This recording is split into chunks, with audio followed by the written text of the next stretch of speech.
네, 오늘의 정치권 이슈 살펴보겠습니다. 현근택 전 민주당 상근 부대변인, 이두화 전 국회의원 두 분과 함께하겠습니다.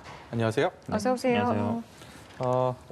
범야권 단일화 여론조사가 시작이 됐습니다. 오늘과 내일 이틀 동안 진행이 될 텐데 여론조사 시작하기에 앞서서 오세훈 후보 그리고 안철수 후보 저마다의 목소리를 냈습니다. 먼저 듣고 오겠습니다.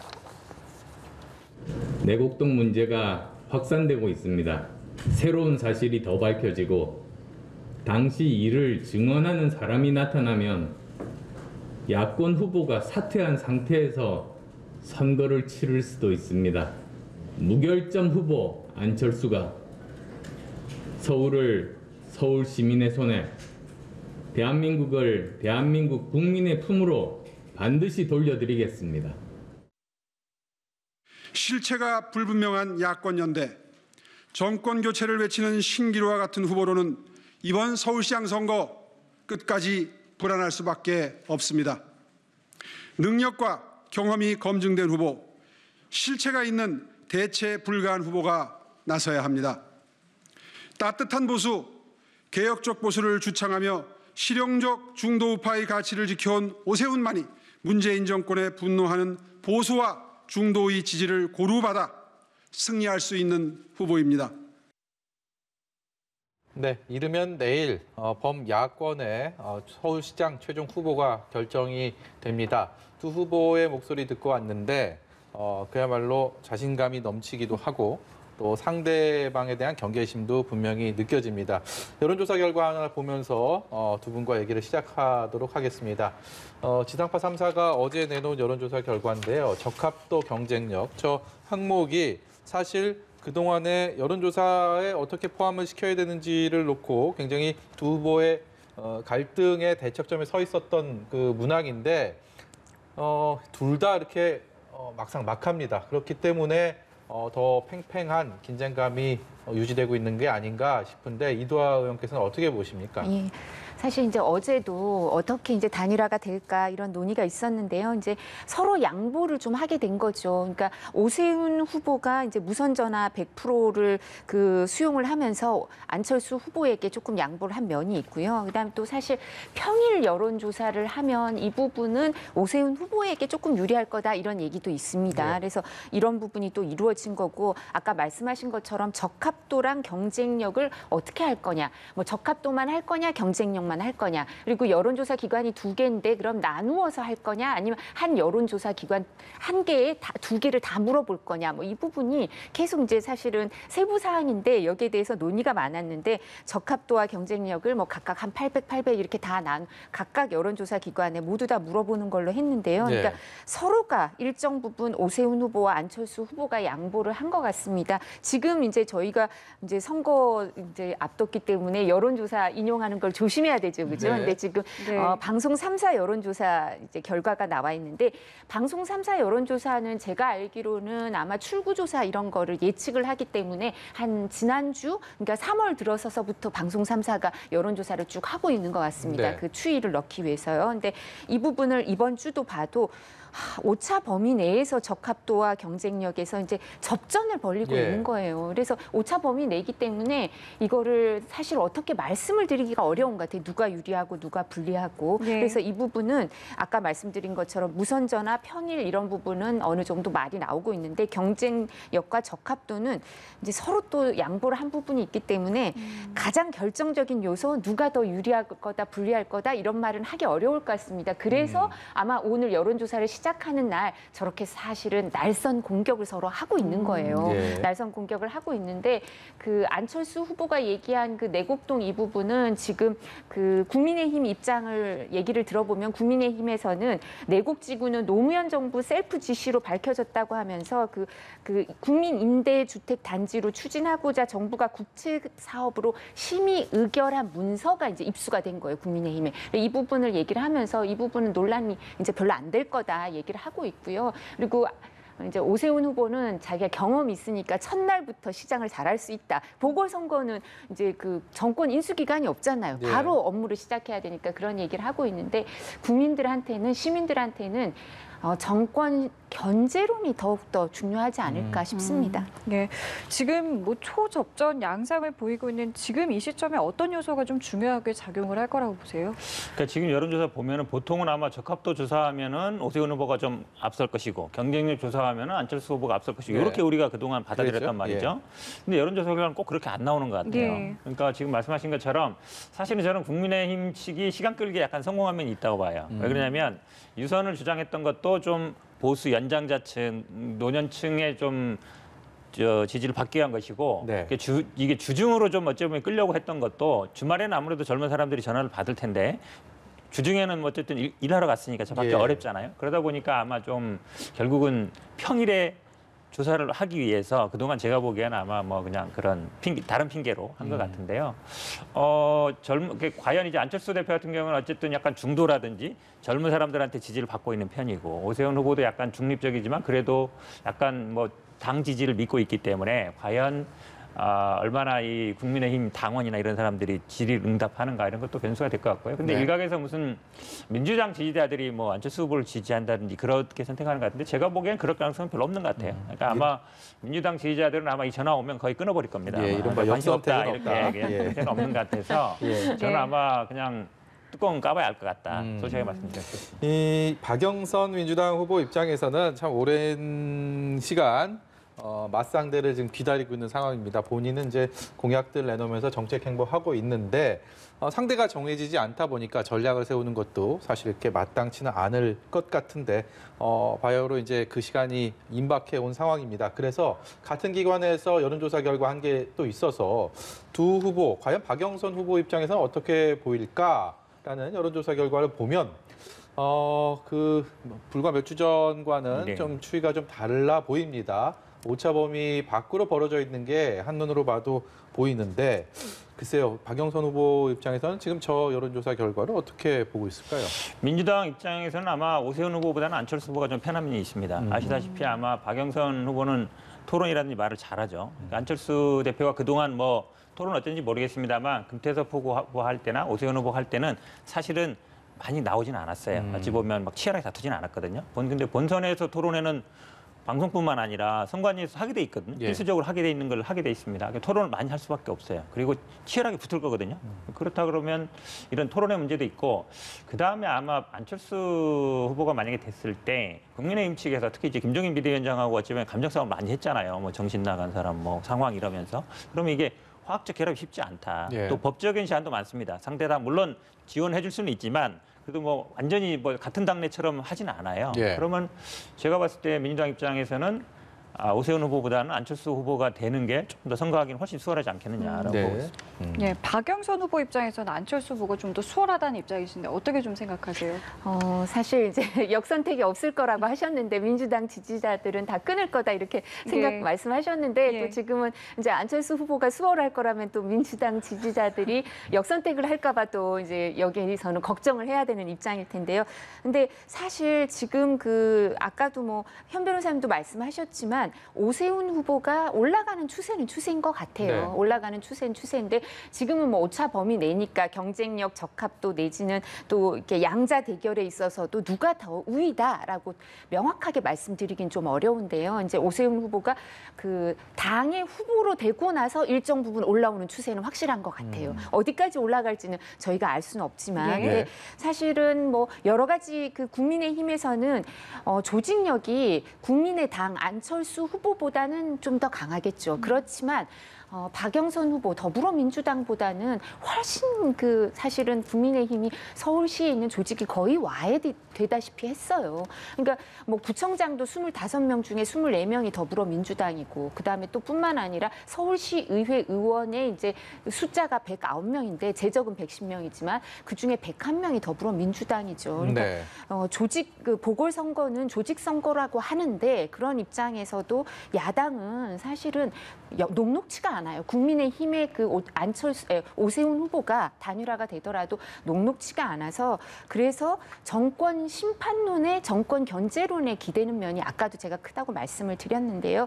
그런 데 있어서 어느 쪽이 더 구심점 역할을 할 건가 그리고 단일화가 돼서 화학적 결합을 얼마나 국민들한테 보여줄 건가 이런 게 중요하지 지금 오세훈 후보, 안철수 후보는 뭐 엎치락 뒤치락 초접전이기 때문에 이제 누가 더 유리하다 이런 말을 하기는 쉽지 않을 것 같습니다. 근데 보통은 그래도 조직력은 국민의당보다 국민의힘은 조금 더 있긴 있겠죠. 예.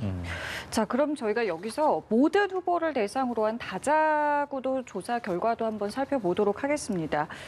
결과를 보시면요. 일단 세 후보 모두 오차 범위 내에서 혼전 양상을 나타내고 있습니다. 이도하 의원께서는 이 결과는 좀 어떻게 보시는지요? 네, 그러니까 이게 이제 지난주부터 이걸 하고 있는데 계속 그 삼자구도 사실은 저희가 3월에 들어서기 전에 그 오세훈 후보가 국민의힘의 후보가 되기 전까지는 삼자 구도를 하면 박영선 후보를 이길 수가 없었어요. 그죠? 뭐 누가 되든지 국민의힘 후보가. 근데 국민의힘 후보가 정해지고 LH 사태가 터지고 이러면서 일정 부분 국민의힘 후보가 뭐 뛰어난 행보를 보였다기보다는 반사 이익이 아닌가 해요. 그래서 오차 범위 내죠. 그런데 오차 범위 내니까 이 부분을 얘기를 뭐 명확하게 할 수는 없습니다만 삼자 구도로 가도 가능성이 있다. 이렇게 보여지는 것처럼 보이지만요. 사실은 제가 누누이 말씀을 드리는데 조직력에 있어서 네. 그 더불어민주당과 이 야권은 비교할 수가 없기 때문에 이 정도 오차 범위 내의 수치로는 예. 실제 선거를 갔을 때는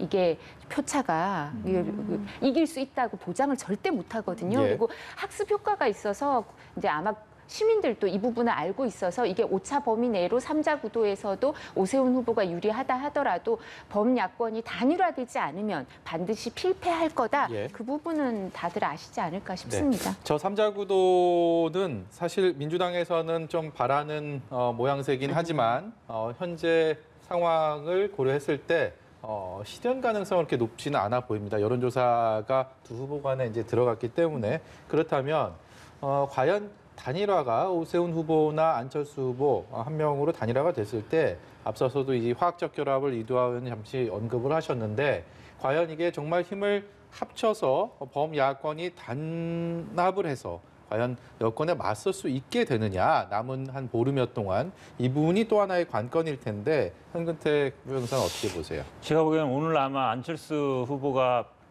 핵심을 찔렀죠. 그러니까 내곡동 그다음에 사퇴라는 얘기 있어요. 예. 사실은 오세훈 후보한테 사퇴라는 얘기는 아마 정말 듣기 싫은 얘기일 거예요. 네. 본인이 중도 사퇴했기 때문에. 근데 또 내곡동 얘기도 꺼냈거든요.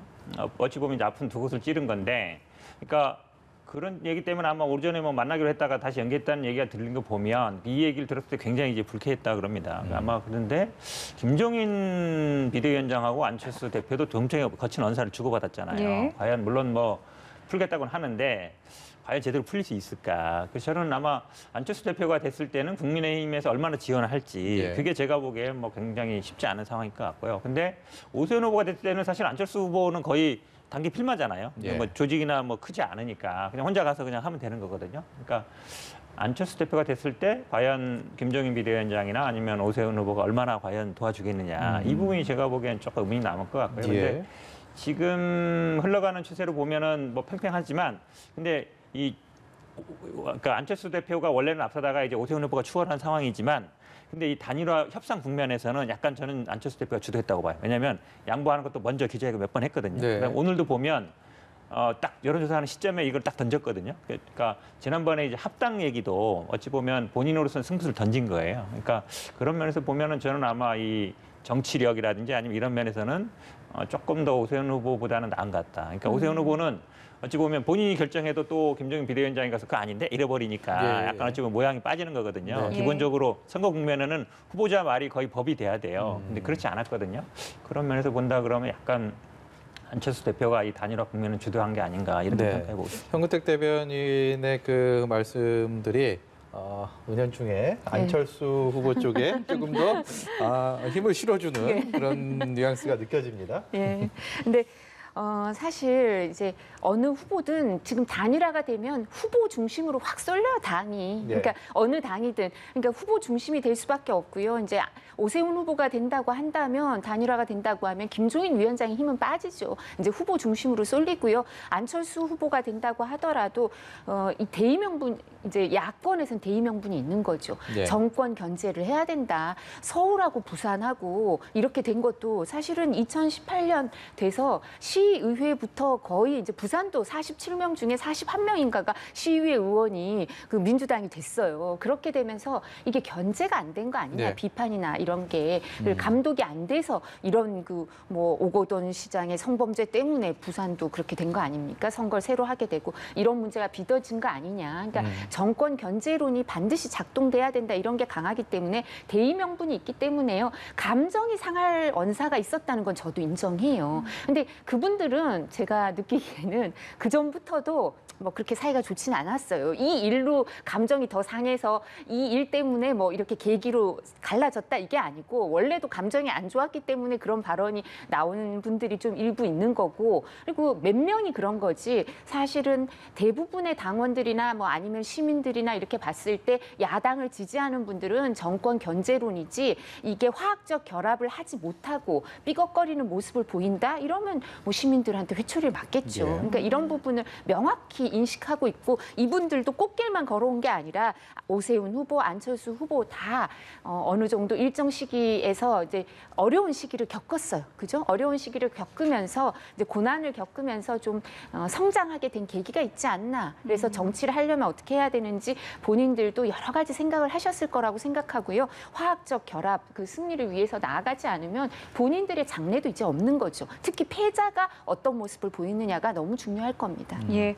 자, 그럼 여기서 이해찬 전 대표의 움직임에 대해서도 좀 질문을 드리고 싶은 게, 당대표 임기 마치고 그동안 사실 뭐 이렇다 할 모습을 드러내지 않다가 최근에 굉장히 적극적으로 방송에 임하고 메시지를 내놓고 있습니다. 이 모습 어떻게 보고 계십니까? 뭐 아마 정치 일선에 물러나고 이제 책 쓰고 이러고 알고 있었는데요. 이 최근에 나온 거는 뭐 지금 어쨌든 민주당이 위기인 거죠. 지금 뭐 대통령 지지율도 떨어지고 있고 정당 지지율도 떨어지고, 서울에서 사실은 민주당 지지율이 국민의힘에 역전된 게 거의 어찌 보면 굉장히 이례적이에요. 흔한 일이 아니거든요. 그래서 그리고 지금 서울 부산 선거가 결국은 대선의 전초전이다라는 성격이 있기 때문에, 우리 아시다시피 이해찬 대표 같은 경우에 뭐 선거 7번 해서 한 번도 진 적이 없었거든요. 지난번 총선 때도 저도 뭐 같이 다니면서 봤는데요. 그러니까 가기 전에 굉장히 좀 많이 됐지만 그 데이터라든지 꼼꼼하게 보고받고 가요.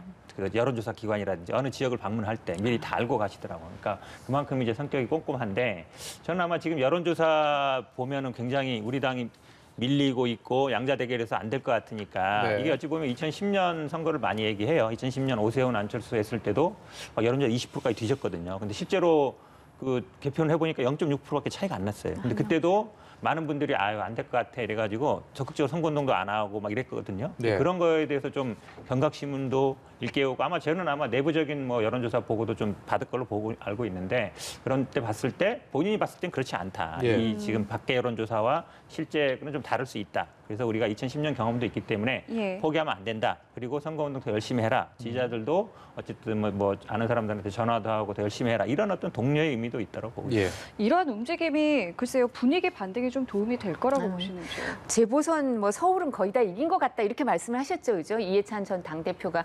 근데 뭐 그렇게 이긴 것 같으면 은퇴했던 분이 뭐하러 예. 마이크 잡는 데 다 가겠다라고 하십니까? 그냥 가만히 계시면 되지, 정계 은퇴하셨으니까. 그리고 뭐 지금 바로 직전에 대표 이낙연 전 대표가 상임 선대위원장 하고 계시죠. 그런데도 불구하고 은퇴했던 분이 나오시는 건 그만큼 어려운 게 아닌가. 아까 이제 지지층을 상대로, 왜냐하면 보궐선거니까 조직력이 중요하고 지지층이 투표를 예. 하는 게 중요하니까 지지층 결집을 위해 나온 게 아니냐 이렇게 얘기를 하시는데, 사실은 지지층도 흔들리니까 불안해서 나오신 거겠죠. 그리고 사실은 은퇴하셨으면 이런 말씀 안 하려고 했는데 이제 작년 11월에 그 정치인으로는 처음으로 이해찬 전 당대표가 인권위에서 장애인 비하 발언을 반복했다고 그 주의 조치를 받으셨어요. 권고 조치를 받고 인권 교육 수강 명령 권고 조치를 정치인으로 처음 받으셨어요. 예.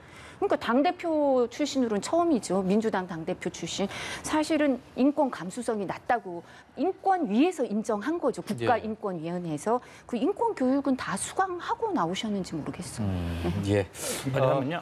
왜냐면 사실은 뭐 그건 이거와 관계없는 얘기고요. 근데 저는 뭐 선거는 절박함이라고 봐요. 네. 누구든지 사실은 마지막까지 포기 안 하고 절박해야 되는데 그런 거에 대해 호소하는 거거든요. 저는 뭐 전임 당대표로서는 충분히 할 수 있는 일이다. 그리고 뭐 이해찬 대표는 어쨌든 민주당의 오랜 어찌 보면 뭐 정신적인 기둥이었거든요. 예. 그런 면에서 나서는 건 저는 뭐 충분히 있을 수 있는 일이다라고 보고 있습니다. 예.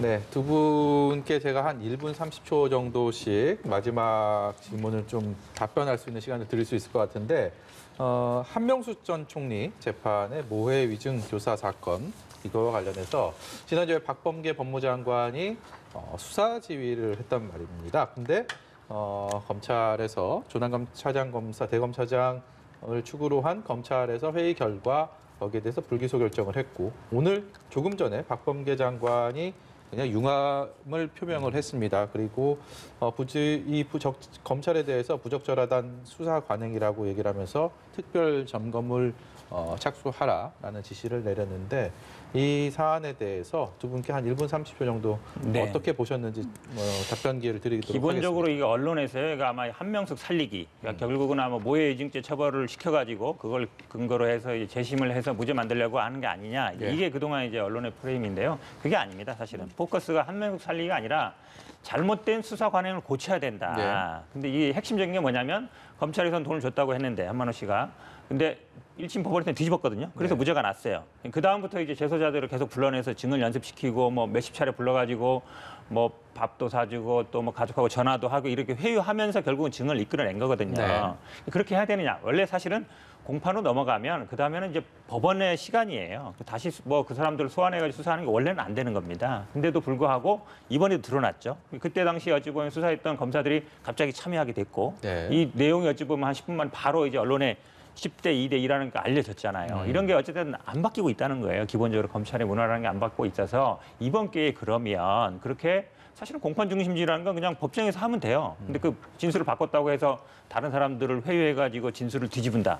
그렇게 한다 그러면 사실은 법원의 역할이라는 게 줄어들거든요. 실제 예. 대법원에서도 소수 의견은 그걸 지적한 부분이 있습니다. 그런데 이번 기회에 제가 보기에는 검찰의 이런 잘못된 수사 관행, 인권 침해적인 관행이라든지 이런 거를 바꾸는 데 주력을 둬야 된다. 그리고 네. 아마 저는 박범계 장관도 그거에 더 줄을 맞췄는데 이거 마치 이제 기소할 거냐 말 거냐 이것만 이제 논의한 것 같아가지고 예. 아마 그 부분을 지적한 것 같습니다. 사실 이 부분에 대해서는 말씀하신 것처럼 한명숙 전 총리는 이 부분으로 재심이 돼서 뭐 다시 무죄가 되고 이런 건 불가능했어요. 대법원 확정 판결이 있고 그다음에 이 모해 위증에 재소자들 위증을 했다 하더라도 그게 유죄 증거로 쓰이지 않아서 재심이 안 돼요. 그런데 왜 이런 사건을 말씀하신 것처럼 수사 관행을 바꾸기 위해서 수사 관행에 문제가 있어서 지적을 하려고 했다. 이렇다면 뭐 약촌 오거리 사건이나 우리한테 더 유명한 더 어려운 사람이 힘들었던 사건으로 하시면 되죠. 근데 한명숙 전 총리의 사건은 사실은 70년 동안 5번의 수사 지휘권이 있었습니다. 우리 헌정사상.